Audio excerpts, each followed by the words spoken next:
Hello, it's good to have you here. Neville Goddard, in his book, Your Faith is Your Fortune, he has written a bunch of chapters that throughout the year I listen to just that chapter depending on what it pertains to, and this time I'm reading chapter 12, which is Crucifixion and Resurrection, because it's Easter. Various other chapters throughout that book are really interesting to listen to. For example, chapter 11, Christmas. Listen to that at Christmas. And it makes sense to me the way Neville explains the metaphorical value of various parables and passages. I'm not a reader of any Bible. It's not been my thing ever. I've never felt moved to do it. In fact, it's been something that I've really preferred to stay away from. But boy, does Neville have my ear. I'm very pleased to know. Before we proceed with the chapter, I'm going to jump straight to the chase on why I listen to this every Easter. Apart from the fact that this chapter starts with a passage from the Bible, normally that would put me off. That would put me right off. But very, very quickly, Neville gets straight into it as to the crux of this. And I'm going to jump straight to the paragraph that clinches that for me. He talks about the dates of Easter and the fact that they're movable. Each year it gets set by those that know these things, whoever they are. But the paragraph that makes sense to me, that clinches the deal for me, is this one, which appears very early on. But the reason I'm telling you is just in case you're like me, where passages of Bibles and things like that just turn me off. So here's the paragraph talking about the dates.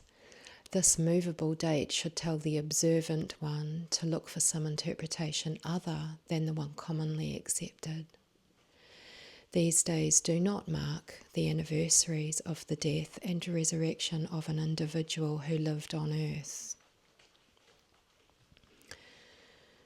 So, not that that's a spoiler or anything, but I'm going to now continue on and start the chapter.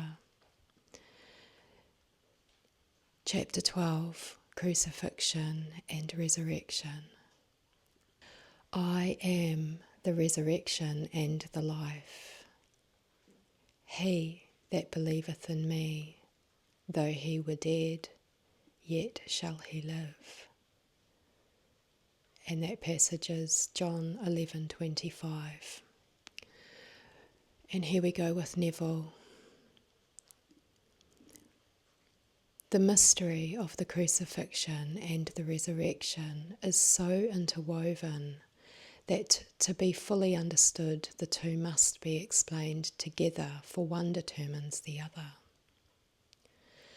This mystery is symbolised on earth in the rituals of Good Friday and Easter. You have observed that the anniversary of this cosmic event, announced every year by the Church, is not a fixed date, as are other anniversaries marking births and deaths, but that this day changes from year to year, falling anywhere from the 22nd day of March to the 25th day of April. The day of resurrection is determined in this manner. The first Sunday after the full moon in Aries is celebrated as Easter. Aries begins on the 21st day of March and ends approximately on the 19th day of April.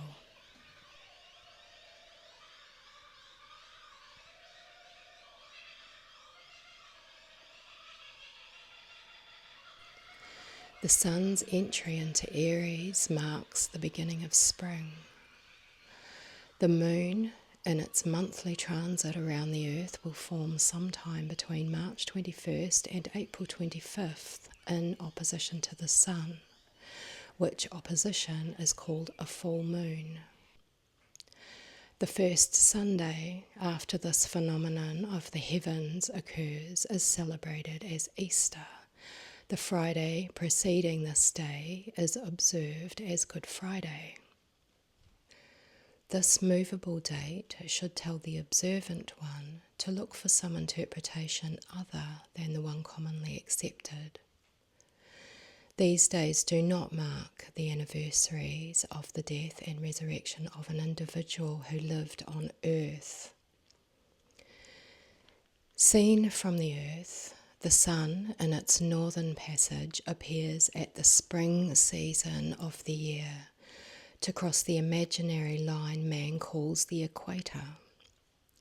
So it is said by the mystic to be crossified or crucified that man might live.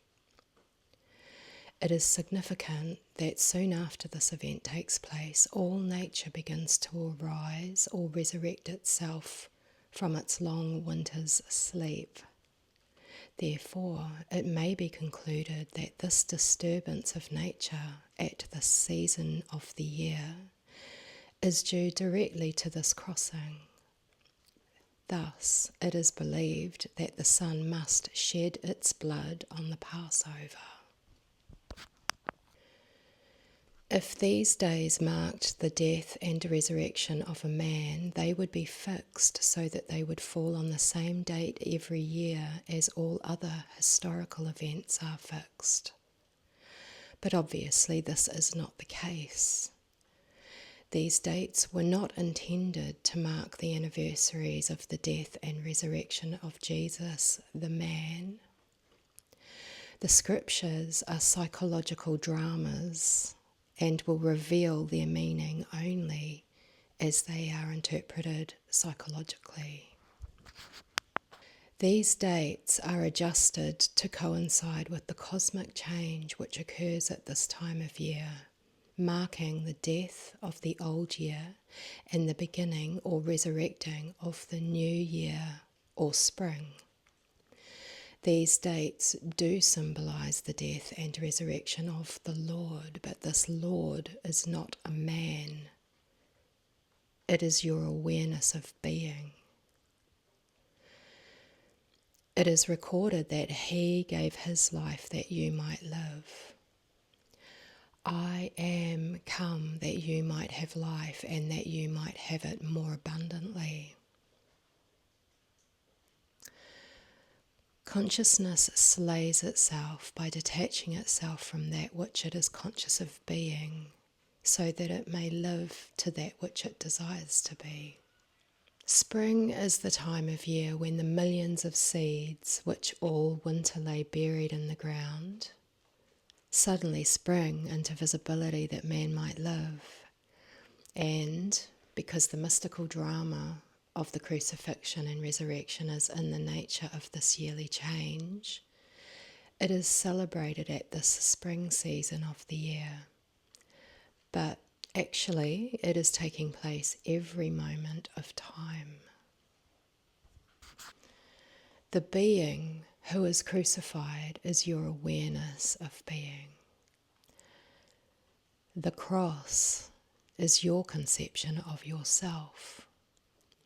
The resurrection is the lifting into visibility of this conception of yourself. Far from being a day of mourning, Good Friday should be a day of rejoicing, for there can be no resurrection or expression unless there is first a crucifixion or impression. The thing to be resurrected in your case is that which you desire to be. To do this, you must feel yourself to be the thing desired. You must feel, I am the resurrection and the life of the desire. I am, your awareness of being, is the power resurrecting and making alive that which in your awareness you desire to be.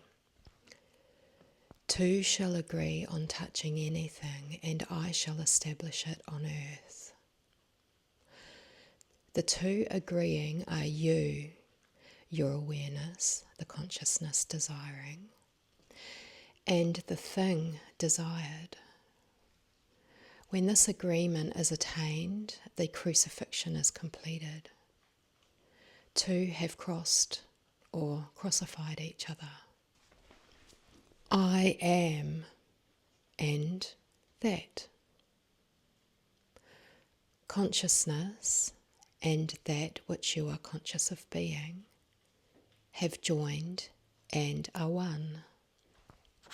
I am now nailed or fixed in the belief that I am this fusion. Jesus, or I am, is nailed upon the cross of that. The nail that binds you upon the cross is the nail of feeling. The mystical union is now consummated, and the result will be the birth of a child or the resurrection of a son bearing witness of his father. Consciousness is united to that which it is conscious of being. The world of expression is the child confirming this union. The day you cease to be conscious of being that which you are now conscious of being, that day your child or expression shall die and return to the bosom of his father, the faceless, formless awareness. All expressions are the results of such mystical unions. So the priests are correct when they say that true marriages are made in heaven and can only be dissolved in heaven. But let me clarify this statement by telling you that heaven is not a locality. It is a state of consciousness. The kingdom of heaven is within you. In heaven, consciousness, God is touched by what? Is touched by that which he is aware of being. Who has touched me? For I perceive virtue has gone out of me. The moment this touching feeling takes place, there is an offspring or going out of me into visibility taking place.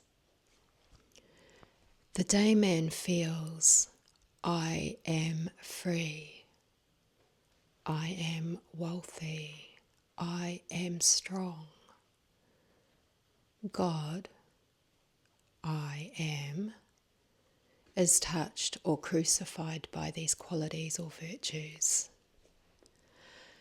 The results of such touching or crucifying will be seen in the birth or resurrection of the qualities felt, for man must have visible confirmation of all that he is conscious of being. Now you will know why man or manifestation is always made in the image of God. Your awareness images and outpictures all that you are aware of being. I am the Lord, and beside me there is no God. I am the resurrection and the life. You shall become fixed in the belief that you are that which you desire to be. Before you have any visible proof that you are, you will, from the deep conviction which you have felt fixed within you, know that you are. And so, without waiting for the confirmation of your senses, you will cry, it is finished. Then, with a faith born of the knowledge of this changeless law, you will be as one dead and entombed. You will be still and unmoved in your conviction and confident that you will be resurrected, that you will resurrect the qualities that you have fixed and are feeling within you.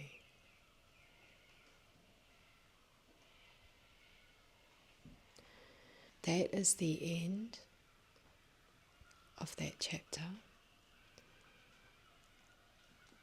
Have a marvellous Easter and remember who you are.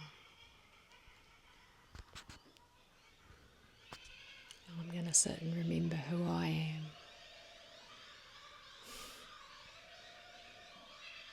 And as always,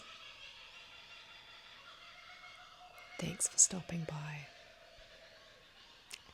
In flow, in gratitude, and in